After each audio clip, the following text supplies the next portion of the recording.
Good morning बच्चों, संस्कार education paper में आपका स्वागत है। क्लास 10 साइंस हम पढ़ रहे थे सिलेबस में। इससे पहले की जो क्लास थी उसमें हमने प्रथम लेसन और द्वितीय लेसन पढ़ लिया था। नेक्स्ट लेसन है थर्ड लेसन, आनुवंशिकी या जेनेटिक्स। विज्ञान जो है, विज्ञान में बहुत सारी शाखाएं हैं, उसी में एक शाखा है आनुवंशिकी। जैसे कि हम जानते हैं जीव विज्ञान है, भौतिक विज्ञान है, रसायन विज्ञान है। तो जीव विज्ञान की एक और शाखा होती है आनुवंशिकी। तो उसका अध्ययन हम करेंगे। एक लेसन, छोटा सा लेसन है, थर्ड लेसन, उसको हम पढ़ेंगे आज। तो आनुवंशिकी शब्द क्या है? एक प्रकार से आनुवंशिकी है क्या? आनुवंशिकी,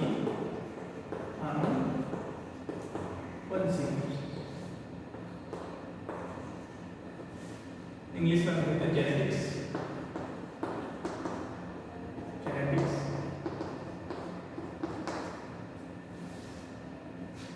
तो आपने देखा होगा या महसूस किया होगा कि जो कुछ भी जीव होते हैं, जीवों के कुछ न कुछ लक्षण जो होते हैं उनकी संतान में हो सकते हैं या पीढ़ी में हो सकते हैं। जैसे कि मनुष्य के अंदर ये दादा दादी हैं, तो दादा दादी के लक्षण उसके बेटे में या उसके पोते में आ जाते हैं। कुछ न कुछ लक्षण उनके पोते में आ सकते हैं या बेटों में आ सकते हैं, या नाना नानी के जो लक्षण हैं उसके बच्चों में या उनके दोहितों में आ सकते हैं। तो ये लक्षण होते क्या है? इनको हम क्या कहते हैं? आनुवंशिकी लक्षण कहते हैं। और आनुवंशिकी के लक्षण होते हैं उनका एक पीढ़ी से दूसरी पीढ़ी में पहुंचना या संचरण होना, उसको हम कहते हैं आनुवंशिकता कहते हैं। तो आनुवंशिकी लक्षणों का एक पीढ़ी से दूसरी पीढ़ी में संचरण जो होता है उसको हम कहते हैं आनुवंशिकता कहते हैं।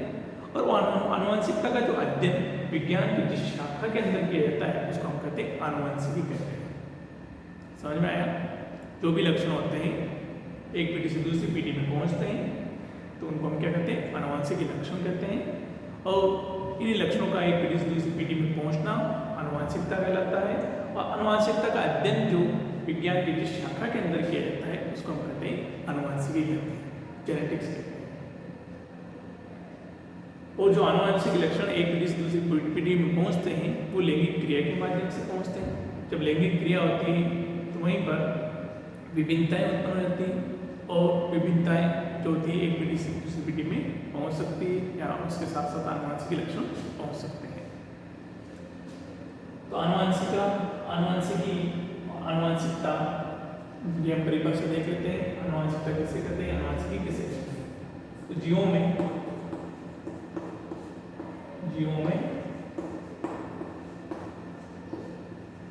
एक पीढ़ी से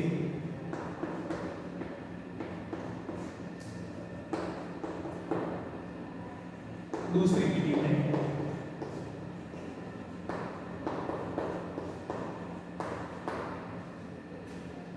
में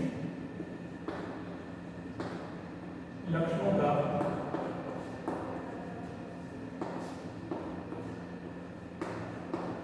संचरण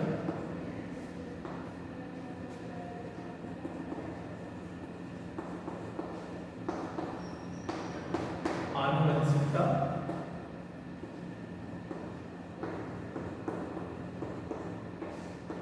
कहलाता है।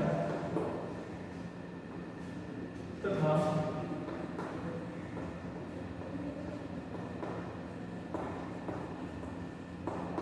आनुवंशिकता का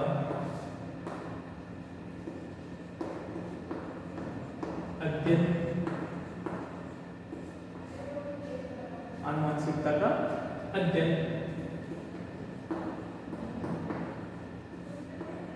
विज्ञान की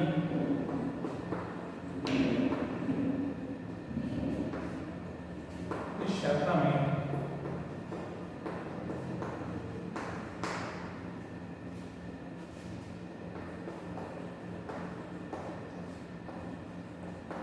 किया जाता है।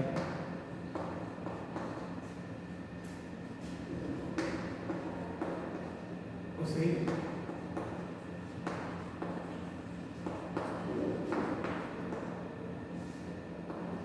आनुवंशिकी कहते हैं।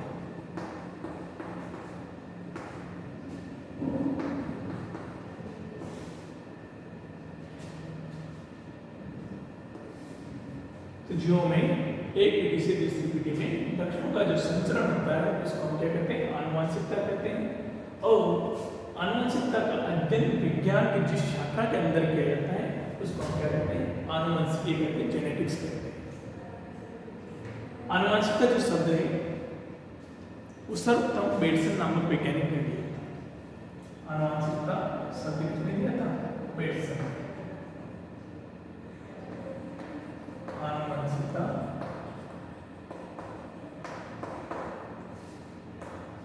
शब्द बेटसन एक वैज्ञानिक था। बेटसन नामक वैज्ञानिक ने दिया था।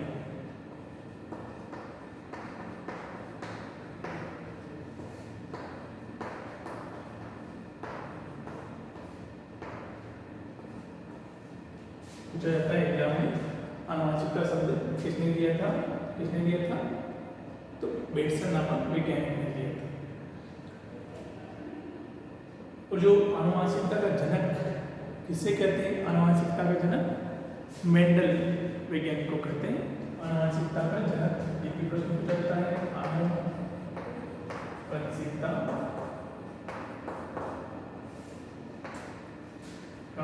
जनक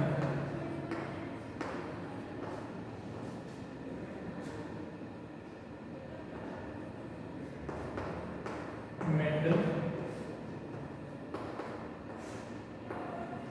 नामक वैज्ञानिक को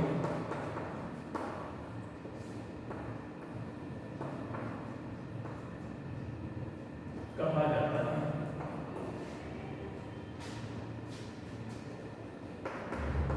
आनुवंशिकता का जनक किसे कहते हैं? मेंडल वैज्ञानिक को कहते हैं। ग्रेगर जॉन मेंडल है इनका पूरा नाम। तो इनको आनुवंशिकता का जनक या पिता माना जाता है।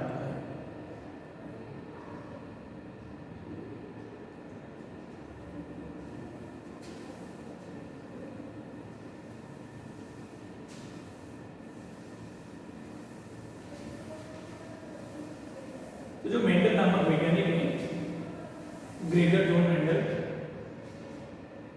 इन्होंने मटर के पौधे पर प्रयोग किए थे और उन्हीं प्रयोगों के आधार पर आनुवंशिकता के नियम दिए। आनुवंशिकता के नियम दिए थे। प्रभाविता का नियम, पृथक्करण का नियम और स्वतंत्र अपव्यय का नियम। तो जब ये नियम दिए गए थे तो इससे पहले मेंडल ने मटर के पौधे पर प्रयोग किए थे और उन्हीं प्रयोगों के आधार पर ये नियम दिए थे। आनुवंशिकता के नियम कहते हैं जिन्हें। तो जो मेंडल है महान वैज्ञानिक था। उस वैज्ञानिक ने मटर के पौधे पर प्रयोग किए। तो उसके जीवन परिचय क्या हो सकता है? तो जीवन परिचय हम देखते हैं। मेंडल का जीवन परिचय, मेंडल का परिचय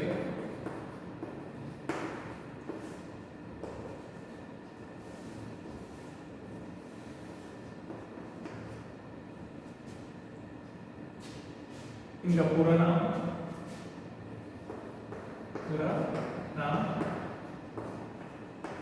Gregor John Mendel. Gregor John Mendel इनका पूरा नाम है मेंडल का। इनका जो जन्म हुआ था ऑस्ट्रिया में हुआ था। ऑस्ट्रिया जन्म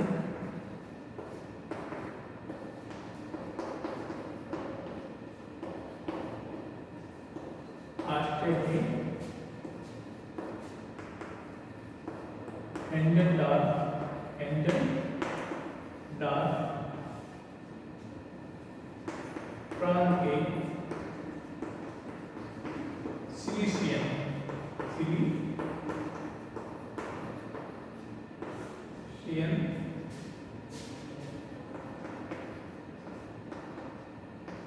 गांव में हुआ था। जन्म में ऑस्ट्रिया के हेंजेनडार्फ प्रांत के सिलिसियन गांव में हुआ था और यहीं पर उन्होंने पढ़ाई की और पढ़ाई करने के पश्चात ऑस्ट्रिया के ब्रून शहर में भ्रूण शहर में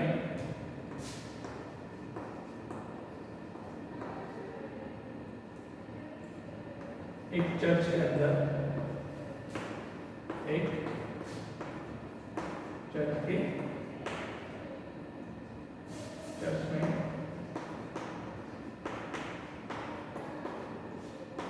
पादरी थे।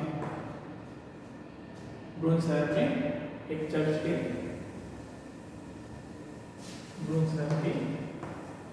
में ये पादरी थे। अब जब ये इस चर्च के अंदर पादरी थे तो इन्होंने अपने बगीचे के अंदर बहुत सारे पौधे उगा रखे थे, तरह तरह के पौधे उगा रखे थे, जिनमें मटर का पौधा भी था, अन्य पौधे भी थे। लेकिन इन्होंने मटर का जो पौधा है उस पर अपने प्रयोग किए थे और प्रयोग के आधार पर उन्होंने नियम लिए थे। तो जो मटर का पौधा है उसी को इन्होंने अपने प्रयोग में चुना था और नियम दिए थे, इसलिए इनको आनुवंशिकता का जनक भी कहते हैं, क्योंकि आनुवंशिकता के इन्होंने नियम दिए थे। तो आनुवंशिकता का जनक किसे कहते हैं? ग्रेगर जॉन मेंडल को कहते हैं। इनका जन्म कहाँ पे होता? तो आज कहते हैं हिंडनबर्ग प्रांत के सिलेसियन गांव में होता। और इन्होंने अपने प्रयोग जो किए थे वो कहाँ पर किए थे? भ्रूण शहर के एक चर्च में पादरी थे, वहीं पर उन्होंने मटर के पौधे उगा रखे थे और मटर के पौधे पर उन्होंने प्रयोग किए थे। जो मटर का पौधा होता है, मटर से उद्यान मटर कह सकते हैं, क्योंकि उद्यान लगाया गया था। उद्यान मटर, इसका वानस्पतिक नाम पायसम सेटाइम, पायसम सेटाइम। तो इस पौधे पर उन्होंने प्रयोग किए थे, प्रयोगों के पश्चात ही उन्होंने नियम दिए थे। अब मेंडल ने मटर के पौधे को क्यों चुना था? बहुत सारे पौधे लगाए थे, लेकिन मेंडल ने अपने प्रयोग में मटर के पौधे को क्यों चुना था? ये प्रश्न भी आता है, एग्जाम के अंदर पूछा जाता है, मेंडल के द्वारा मटर के पौधे को चुनने के क्या कारण हो सकते हैं, पूछा जाता है। तो उसके कारण देखते हैं।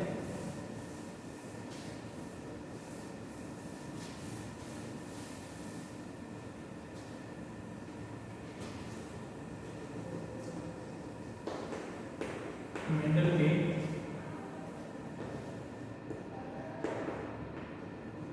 द्वारा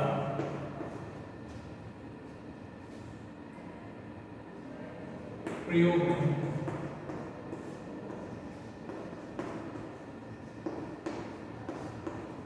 मटर के पौधे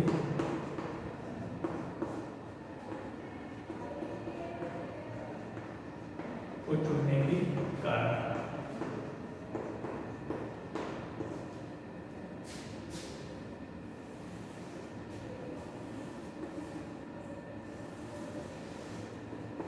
मेंडल के द्वारा जो मटर का पौधा है उसी को क्यों चुना था? तो जो मटर का पौधा होता है वह मटर का पौधा छोटा होता है, जिससे आसानी से कहीं पर भी उगाया जा सकता है, चाहे गमले में उगाए, घर पर उगाए या बगीचे में उगा सकते हैं। एक तो ये कारण है। दूसरा, जो मटर का जो पौधा होता है 1 वर्षीय होता है, उस 1 वर्ष के अंदर अंदर ही भीतर ही उसमें पुष्प, फलियां और बीज बनने लगते हैं। इस कारण से भी उन्होंने मटर के पौधे को चुना। और मटर का जो पौधा होता है उभयलिंगी होता है। उभयलिंगी का मतलब वह पौधा या पुष्प जिन पर नर युग्मक और मादा युग्मक एक ही साथ बनते हैं, उसको हम कह सकते हैं उभयलिंगी कह सकते हैं। तो मटर का पौधा क्या होता है? उभयलिंगी होता है। अब उभयलिंगी है तो उसमें जो परागण की क्रिया, स्वपरागण और परपरागण आसानी से हो जाता है। स्वपरागण और परपरागण की क्रिया आसानी से हो जाती है। और जो मटर का पौधा होता है उसमें निषेचन तथा संकरण आसानी से हो जाता है।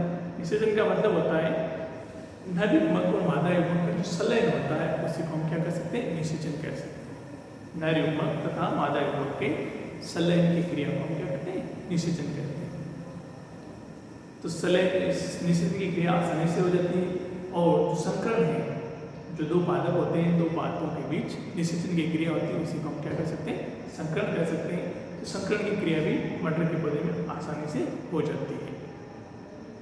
और जो मटर का पौधा होता है उसमें बीज, फलियां हैं और पुष्प हैं, ये कुछ ही समय में उगने लगते हैं, उत्पन्न होने लगते हैं।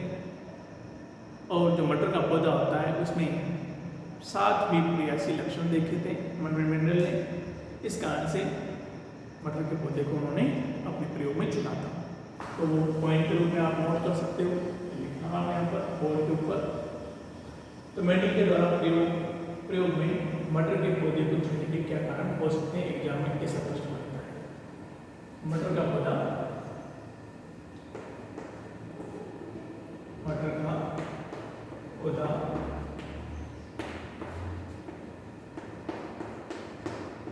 छोटा होता है। अब छोटा होता है तो कहीं पर भी उसको उगाया जा सकता है, चाहे गमले में या घर पर या बगीचे में।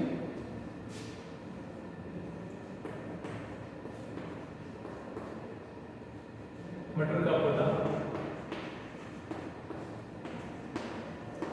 1 वर्षीय होता है, 1 वर्षीय होता है। नेक्स्ट,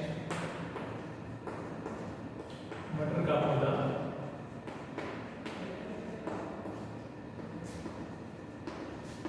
उभयलिंगी होता है। मटर का पौधा उभयलिंगी होता है। अब उभयलिंगी है तो उसमें स्वपरागण और परपरागण की क्रिया आसानी से हो जाती है। नेक्स्ट पॉइंट, इसमें स्वपरागण व परपरागण,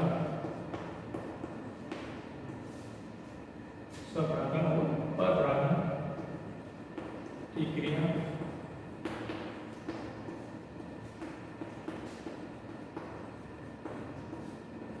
आसानी से हो जाती है।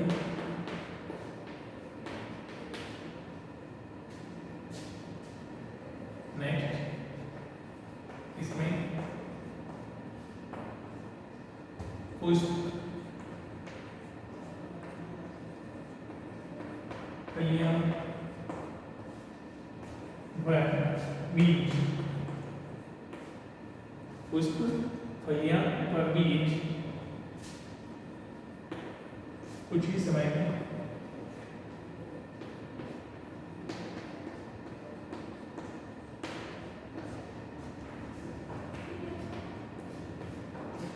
उत्पन्न हो जाते हैं।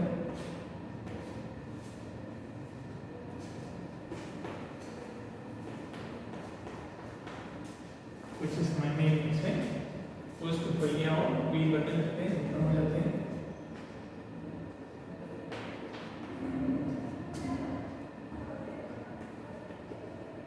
इसमें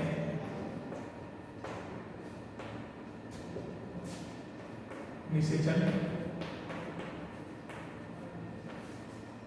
तथा संकरण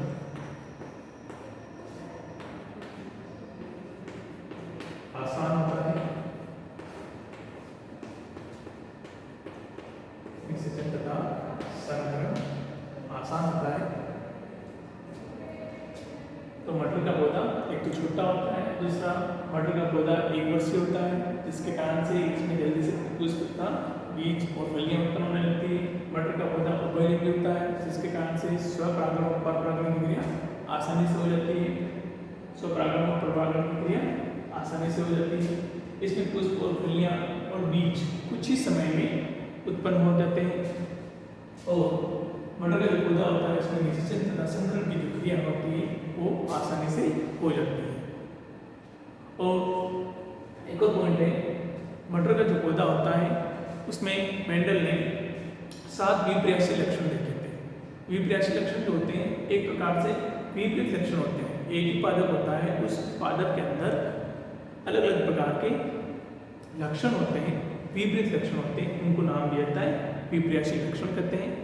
तो वो विपर्यासी लक्षण भी मटर के पौधे में मेंडल ने देखे थे, इस कारण से उन्होंने मटर के पौधे को ही प्रयोग में लिया। वो 7 विपर्यासी लक्षण कौन से होते हैं पूछे भी जाते हैं।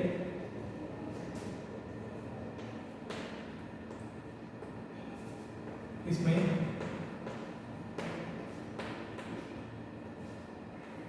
सात जोड़ी विपर्यासी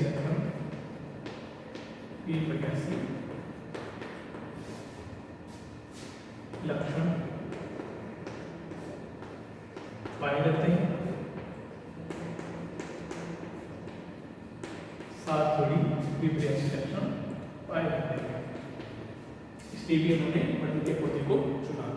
एग्जाम में पूछा जाता है कि मेंडल के द्वारा जो मटर के पौधे पर 7 विपर्यासी लक्षण देखे थे वो कौन कौन से होते हैं। तो विपर्यासी लक्षण एक तो प्रभावी लक्षण होंगे और दूसरे क्या होंगे अप्रभावी लक्षण। और ये दोनों ही जो लक्षण हैं वो मटर के पौधे में पाए जाते हैं। कितने जोड़ी हैं 7 जोड़ी। तो उनको भी आप देख लेते हैं।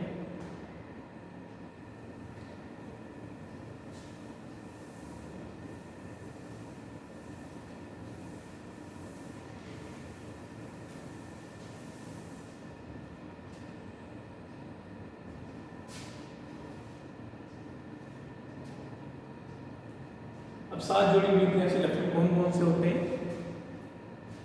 तो आप एक टेबल बनाइएगा, मैं बना रहा हूं। क्रम संख्या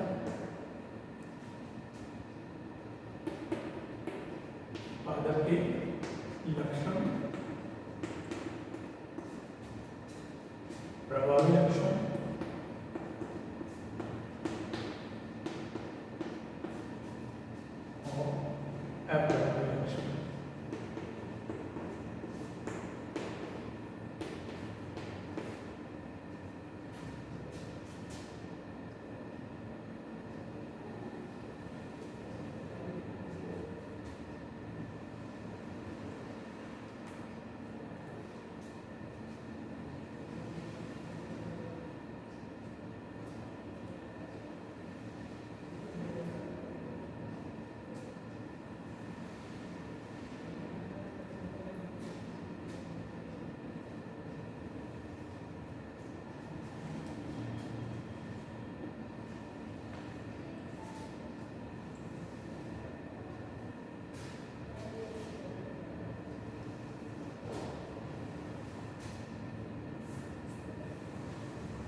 पादप के जो लक्षण है इसमें प्रभावी लक्षण और अप्रभावी, ये दोनों ही क्या है विपर्यासी लक्षण होते हैं। जो विपरीत होते हैं एक दूसरे के विपरीत, जैसे कि पादप में लंबे पादप के हैं ऊंचाई के आधार पर लंबा पौधा और कोना पौधा, तो ये दो जो है विपरीत लक्षण हो गए, ये क्या है विपर्यासी लक्षण है। उन्होंने 7 विपर्यासी लक्षण कौन कौन से दिए थे, एक तो पादप की ऊंचाई, तो जो मटर का पौधा होता है इसमें एक तो लंबे पौधे और एक बौने पौधे। लंबे पौधे प्रभावी लक्षण को दर्शाते हैं और बौने पौधे अप्रभावी लक्षण को दर्शाते हैं। तो लंबापन और दूसरा है बौनापन, लंबापन और बौनापन, लंबा पौधा और बौना पौधा। नेक्स्ट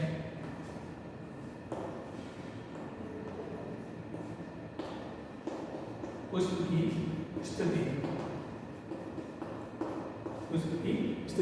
जो पुष्प होते हैं वो पादप में अलग अलग स्थानों पर होते हैं, उत्पन्न होते हैं। एक तो होती स्थिति कक्षस, जो 2 शाखाएं होती हैं पादप के अंदर, शाखाएं होती हैं, उन शाखाओं के बीच में जो पुष्प उगते हैं उनको हम क्या कह सकते हैं कक्षस कह सकते हैं, कक्षस। और जो शाखा होता है उसके अंतिम भाग पर उगते हैं उसको हम कह सकते हैं अग्रस्त। या शीर्षस्थ, अग्रस्थ या शीर्षस्थ। तो जो कक्षस्थ है वो प्रभावी लक्षण है और शीर्षस्थ है वो अप्रभावी लक्षण होता है। कक्षस्थ प्रभावी लक्षण को और अग्रस्थ या शीर्षस्थ वो अप्रभावी लक्षण को दर्शाता है। ये कुछ भी स्थिति है। नेक्स्ट, पुष्प का रंग। तो जो पुष्प का रंग है बैंगनी प्रभावी लक्षण और सफेद अप्रभावी लक्षण को दर्शाता है। नेक्स्ट, बीज की आकृति, बीज की आकृति। तो जो बीज होते हैं दो प्रकार से होते हैं मटर के पौधे में, एक तो गोल होते हैं और एक झुर्रीदार होते हैं। गोल और झुर्रीदार, गोल प्रभावी लक्षण में और झुर्रीदार अप्रभावी लक्षण को दर्शाते हैं। नेक्स्ट, बीज का रंग, बीज का रंग पीला और हरा।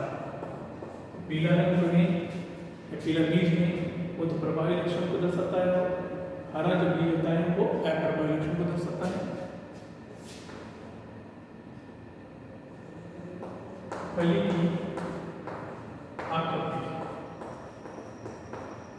फली की आकृति। तो जो फली की आकृति है ये तो फुली हुई होती है, फुली हुई वो प्रभावी लक्षण दर्शाती है। और एक होती है संकीर्ण,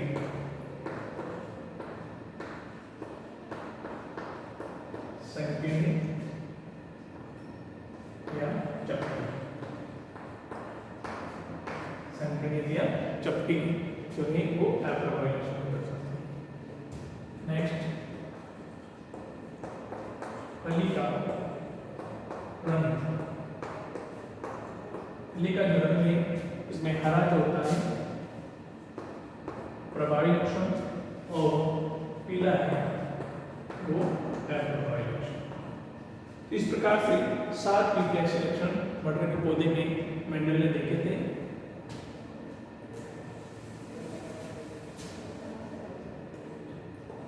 एग्जाम में पूछा जाता है मटर के द्वारा, एक मेंडल के द्वारा मटर के पौधे में 7 विप्रयासी लक्षण कौन कौन से देखे थे। तो ये 7 विप्रयासी लक्षण है। पादप की ऊंचाई है, ऊंचाई में लंबापन हो कोनापन आ जाता है। पुष्प की स्थिति है, कक्षस्थ और अग्रस्थ आ जाता है। पुष्प का रंग है बैंगनी और सफेद आ जाता है। बीज की आकृति है गोल झुर्रीदार रहती है। बीज का रंग है पीला और हरा हो जाता है। और फली की आकृति फुली हुई और संकीर्ण आ जाती है और फली का रंग है हरा और पीला रहता है। तो ये मटर के पौधे को मेंडल के द्वारा चुनने के कारण हो सकते हैं। तो कौन कौन से कारण मैंने बताए आपको, ध्यान रखिएगा। तो फर्स्ट, मटर का पौधा छोटा होता है। मटर का पौधा 1 वर्षीय होता है। मटर के पौधे में स्वपरागण और परपरागण की क्रिया आसानी से हो जाती है। मटर का पौधा उभयलिंगी होता है। मटर के पौधे में निषेचन तथा संकरण की क्रिया आसानी से हो जाती है। और मटर के पौधे में 7 प्रकार के 7 जोड़ी विप्रयासी लक्षण पाए जाते हैं। इसलिए उन्होंने अपने प्रयोग में मटर के पौधे को चुना था। और मेंडल ने अपने प्रयोग करने के पश्चात में नियम दिए थे जिन्हें मेंडल के नियम कहते हैं। आप इसको नोट कर सकते हो।